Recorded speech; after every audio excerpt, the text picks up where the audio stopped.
Hi, I'm Maria Theohara Sorvello on social media. Welcome back to Sew Over 50 podcast, everyone. Stay listening. Sew Organised Style podcast acknowledges traditional owners of country throughout Australia. We pay our respects to Aboriginal and Torres Strait Islander cultures and to the elders past, present and emerging.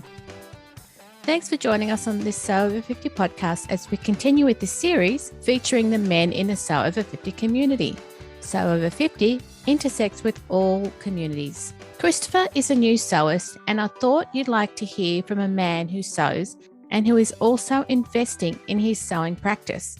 Christopher is a fellow socialist volunteer that you would have heard on the Socialist podcast in November last year. Christopher is a manufacturing scientist. Christopher, thanks for coming back to Sew Organised Style and being today's Sew Over 50 guest. How are you? I'm doing good. How are you doing? I'm fine. It's great to see you again face to face. Yeah, it's good to be back. I feel like I've hardly seen anyone since COVID started. Exactly. How are you feeling these days now that you've seriously started investing in developing your sewing and design skills? For the sewing, I'm feeling great. In general, I'm always exhausted, so that'll always be a constant in my life. But when I sew, I think I just get some abundance of energy that I don't usually have. Being able to invest in my sewing and my skills has really been rejuvenating. So recently, you've been working and studying, haven't you? Yes, it's been really hard. I told myself I would never work a full-time job and go to school, but here I am. And you're still smiling about it, so that's good. I'm smiling because I'm struggling on the inside. Oh. For people who haven't gone back to listen to your first podcast, how did you develop your online name? Okay, so my name is I'm That Bruja Stitch. So bruja in Spanish means witch. So I'm that witch stitch. And I really like witchcraft, magical girls, all that kind of cute / magical things. Yeah. So yeah, this is kind of how it came about. Also, I really like the spooky season. It starts January 1st and ends December 31st. So it's always Halloween time. So what made you start sewing? Let's go back to basics with your sewing start. So I started sewing maybe like 3 or 4 years ago. It's been really hard to say since time kind of everywhere right now, I think, for everybody. But I kind of started sewing because it just seemed fun. I was watching Project Runaway at the time, the season with Ashley and Altinton, and I saw them all doing amazing things. And I was like, I can make that. That's simple. A dress in a couple of days? Sure. I knew I couldn't do that, but it was just kind of my motivation to get started and not feel so overwhelmed by everything that is sewing related, especially when you start.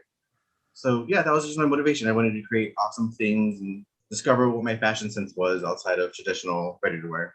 So that leads me to the next question, which we discussed earlier. How do you feel about the current state of menswear? When I first started, I did start sewing a lot of menswear, but as kind of I've been growing, I've veered away from that, especially since I feel like the catalog just needs to be bigger. Menswear is used a lot of shirts, shorts, t-shirts, button-ups. And while you can make amazing things with these patterns, I don't feel that it's necessarily growing to the point where it needs to be, especially when you look at a lot of high-end designers. They do things that are out of traditional menswear, but when we apply that to ourselves or menswear specifically, we don't see a lot of that, and that's what I feel is lacking. So I have started sewing a lot of what you consider traditional women's wear. So the women's wear that I've started sewing would be the Gilbert top, the Seymour Collet Violet, and the Winslow culottes. I've been kind of exploring what my style is, what I like to do, seeing amazing people like Donnie Q. He does what I feel like is a lot of age-ended clothing. It's just seeing, everything I can make. What do I feel is my style? How can I make this pattern, no matter who it's made for, and just kind of figuring things out as I go along. When you're looking at what you want to make, is fabric finding for you a challenge? No, because I feel that requires a greater knowledge than I have.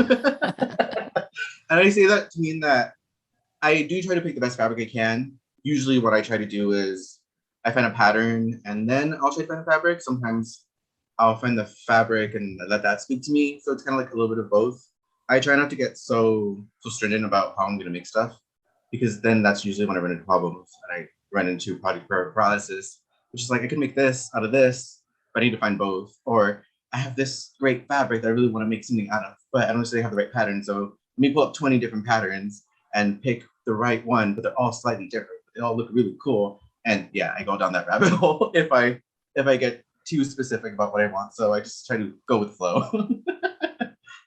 So look, you've touched on patterns, and you've used patterns across the range of patterns that are designed for the various sexes.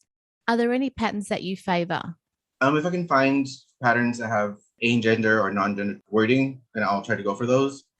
Just because I want to support those businesses. If not, then I really like Mimi G patterns. Just because the ease that she built into her specific patterns it's not a lot. So it's more like form fitting, and I really like that. So I don't have to take in like a couple of inches of fabric every time I want to fit it to my body. Right now, I've been just doing a lot of flowy stuff, especially since we're in the pandemic. I just want to be comfy. But I'm slowly starting to go more towards like more form fitting stuff now that things are slowly starting to open up. I'm not ready to go out quite yet, but when I am, I want to make sure I have the clothes. Have you found that the design skill learning that you've done has helped in your sewing practice? Oh yeah, absolutely. So I haven't mentioned it yet, but I have been going to community college for sewing to get my sewing certificate. Those are all free courses. There's 4 total in the sewing course. For the rate that I want to grow my skills, if it was just me, it would take me so long. I'd probably take like 2 more years to get to the point where I am at now. But having assisted learning like that, it's really helpful since it kind of ramps up like that amount of time that I need to learn, and it gives me a schedule that is consistent. I feel like that's been helping me a lot with what I need to do. Are there specific sewing techniques that you think people should invest in when they want to make clothes to suit their aesthetic? Yes, and it's gonna seem like a really general answer, but just pick a pattern one you really like, maybe some pattern that with a technique you haven't really done before, and just start there. You're not really gonna know what techniques you're gonna want unless you know the pattern that's gonna require them. So just say, oh, I've never made a placket before, so this pattern has a placket, and I kind of know how to make this. So let's just give it a try. I think that's the best way to learn, and that's usually how I tackle stuff. Is okay, well, I've made a shirt before, but this shirt has has a placket. It's like a button up, but in a different way. Maybe the shirt has a zipper, but I've never done a shirt zipper before. And just take it from there. You'll be surprised at how much you learn just by giving it a try and just not being afraid. Yeah, that's good. Thank you. Do you follow Sober 50? I am a part. For me, it's just about seeing like, just a wide range of people who sew. I do feel like people who are over 50 are generally left out of the sewing community. You generally see a lot of younger people who might be going to, higher end schools and what their fashion is and stuff. And you really get to see sewing, especially home sewing, in a wide range of bodies. And I mean, that's why I joined an online sewing community to begin with, not just so I can see people who look like me, but so I can see everyone who sews, and you learn and you take in from like everyone's mistakes, everyone's fashion. You just part of being the community. That's really good to know because you've got a wide view of what you want to make and how you want to look. What other sewing communities are you part of? So the other sewing communities I'm a part of will be the Black Makers Matters page, the Asian Sewing Collective, So 50, So Queer. Generally, I just follow communities whose voices I can listen to. I don't necessarily need to be a part of it, but I do want to learn and grow, especially from other sewists in any other area. So yeah, I will generally follow any community whose views I can, learn, understand, grow, or maybe not even understand, but just, a different perspective of something that I might not even considered.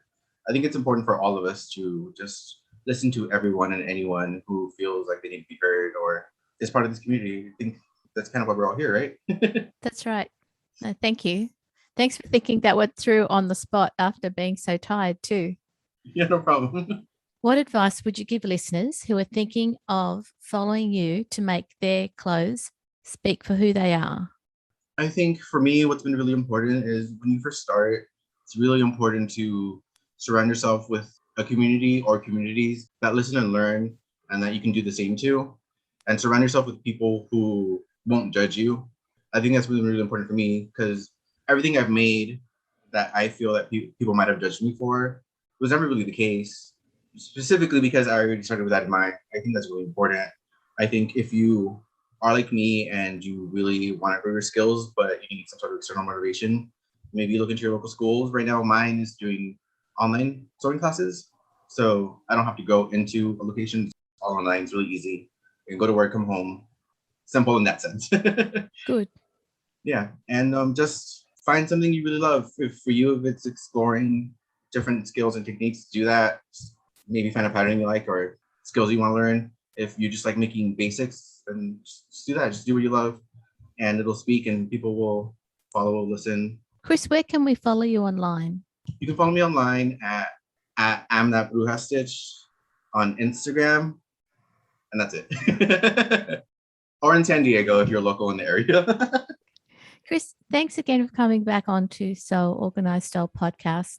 I'm really pleased that you've taken this next step to grow your skills locally. I've really seen the benefits of what you've done in your Instagram feed.